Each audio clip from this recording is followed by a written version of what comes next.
Okay, this is after 48 hours for the machine to dry out.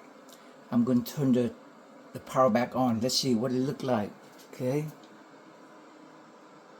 so turn on my switch.